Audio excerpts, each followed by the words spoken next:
Ya, rencana-rencana jangka menengah, jangka panjang untuk menuju Indonesia Emas itu kan sudah diterapkan ya.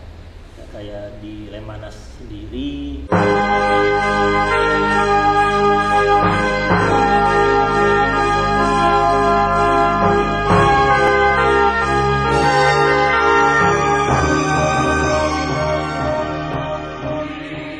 Nah, persiapan-persiapan itu sudah dilakukan ya Pak, terutama untuk menuju Indonesia Emas pada tahun 2045. Kita on the track, kita akan bisa mencapai untuk Indonesia Emas ini. Ya, rencana-rencana jangka menengah, jangka panjang untuk menuju Indonesia Emas itu kan sudah diterapkan ya. Ya, kayak di Lemhanas sendiri ketika gubernurnya Profesor Budi Susilo Supanji membuat kajian tentang Indonesia Emas 2045 yang disampaikan juga ke Bapak Presiden ya. Lalu kita memiliki perencanaan-perencanaan jangka menengah, jangka panjang. Kalau di masa Pak Jokowi ada perencanaan-perencanaan yang terkait dengan program atau proyek strategis nasional ya, bisa berupa industrial park ya, seperti yang ada di Kuala Namu atau di Kaltara atau yang sedang dibangun di Halmahera Utara misalnya, dan industrial park seperti itu termasuk di Batang jadi Jawa Tengah. Tapi juga ada program-program seperti pertahanan, ada Renstra 2024 ditetapkan oleh Pak Juwono Sudarsono, Pak SBY sebagai presiden di tahun 2006. Lalu sekarang konsisten dijalankan. Pak Prabowo harus menuntaskan Renstra 3 dari KPM 2024. Ya, kuncinya adalah komitmen bersama untuk melakukan pembangunan yang berkesinambungan, tapi tetap dengan memperhatikan kondisi real dari ekonominya. Tentunya tantangannya banyak, kendala-kendalanya banyak. Pada saat misalnya kalau di pertahanan kita sedang berusaha menyelesaikan Renstra 3 2024, lalu terjadi pandemi COVID, lalu terjadi resesi ekonomi, lalu sekarang pandeminya sudah mulai kelihatan pulih, pertumbuhan ekonomi kita sudah mulai kembali ke level 4-5%, terjadi krisis Rusia Ukraina. Jadi memang ada dinamika-dinamika yang membuat kita harus melakukan modifikasi dari perencanaan-perencanaan yang sedang kita lakukan. Berarti persiapan-persiapannya sudah jelas ya Pak. Jadi kita ini kekhawatiran kita sudah mulai berkurang kalau mendengar penjelasan dari Bapak Andi, Bapak Gubernur ini, bahwa persiapannya sudah begitu matang untuk sampai 2045 Indonesia Emas. Nah, kita beralih kepada IKA Lemhanas, Pak. Bagaimana Bapak melihat kiprah IKA Lemhanas ini sebelum Bapak menjadi gubernur, dan IKA Lemhanas ini setelah Bapak menjadi gubernur ini bagaimana Pak? Ya, saya mengenal IKA Lemhanas terutama dari jejaring kerja yang luar biasa ya, karena peserta pendidikan Lemhanas memang berasal dari TNI, Polri, aparatur sipil negara, bisa juga berasal dari korporasi, partai politik, organisasi masyarakat baik pusat maupun daerah. Memiliki jejaring kerja networking yang sangat luas dan sangat dalam ya, dan tahu persis bahwa IKA Lemhanas ini ya, memiliki banyak sekali tokoh-tokoh ya, yang memiliki otoritas-otoritas atau kompetensi-kompetensi di bidang-bidang yang sangat luas ya.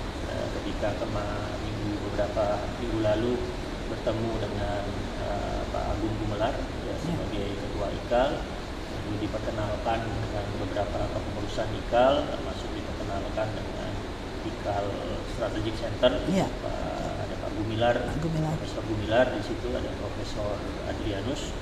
Di situ ya saya menyampaikan kepada Bapak Gumilar bahwa otoritas akademik atau praktis yang dimiliki oleh alumni Lemhanas yang tergabung dalam IKAL itu sangat dibutuhkan, terutama kalau kita mau bersama-sama mengisi ruang publik atau memberikan kontribusi kebijakan untuk hal-hal yang sifatnya segera kritis yang memang dibutuhkan oleh pemerintah. Saya pikir IKAL itu mungkin salah satu jejaring alumni yang cakupannya dan kualitas ketokohan pendidikannya termasuk yang paling tinggi dibanding lembaga-lembaga pendidikan lain. Iya, Bapak setelah mengikuti pendidikan di Lemhanas dan kemudian kembali kepada tugas masing-masing, Pak. Kemudian apakah ini masih dipantau oleh Lemhanas, Pak? Kemudian kan bisa menjadi satu harapan bagi alumni Lemhanas ini untuk menjadi pemimpin-pemimpin.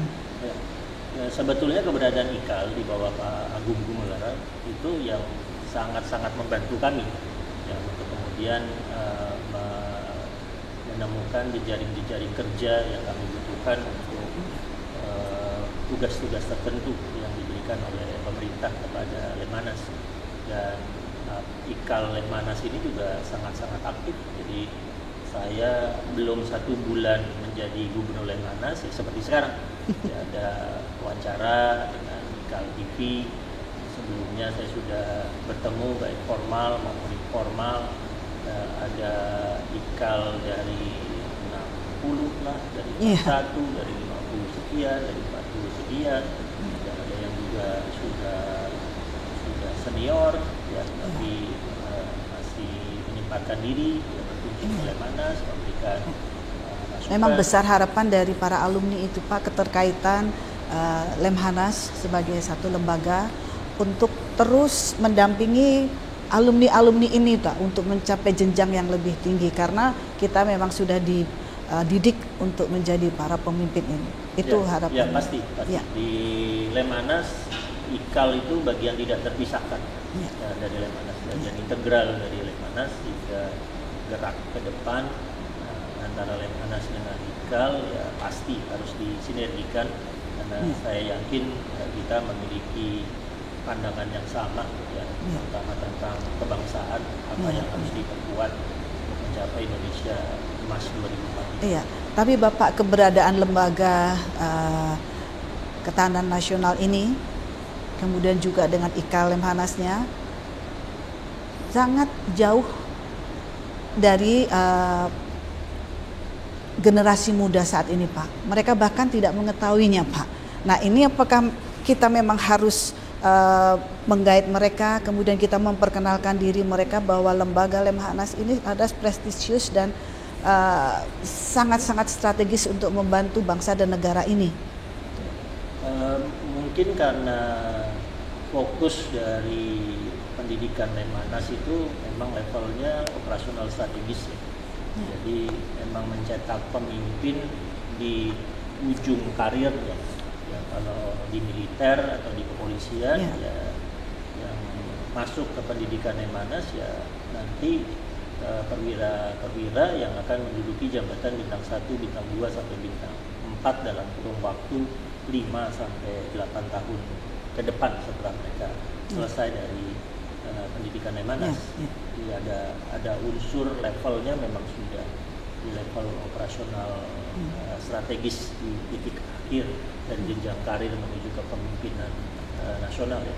Tapi itu juga yang tadi saya mengatakan, Lemhanas dengan alumni-alumninya itu memiliki otoritas akademik, otoritas praksis yang luar biasa. Ya, tinggal bagaimana Lemhanas dengan IKAL ya, bersinergi, ya, terutama untuk mengisi ruang-ruang publik ya, pada saat memang komunikasi atau kebijakan dibutuhkan untuk mendukung kebijakan pemerintah yang strategis. Iya, berarti pendidikan di Lemhanas ini merupakan pendidikan tertinggi bagi calon-calon pimpinan, Pak. Tidak ada lagi yang lebih tinggi dari Lemhanas. Jadi rancangnya begitu ya, dengan di Perpres Lemhanas tahun 2016 itu yang menjadi mandat dari Presiden ke Lemhanas ya, untuk melaksanakan, menyelenggarakan pendidikan, mencetak kepemimpinan strategis nasional, ya, lalu dalam kaitannya dengan pendidikan di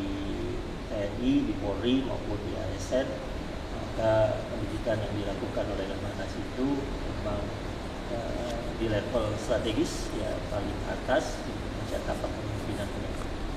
Ya, terima kasih Bapak atas penjelasannya, dan memang ini kita tunggu-tunggu Pak penjelasan dari Bapak, dan semoga terus Lemhanas ini mendampingi alumni-alumni yang tergabung dan diwadahi oleh IKA Lemhanas. Terima kasih. Terima kasih. Dan demikian tadi wawancara kita dengan Gubernur Lemhanas, Bapak Andi Wijoyanto. Semoga bermanfaat bagi kita semua. Terima kasih dan salam IKA Lemhanas.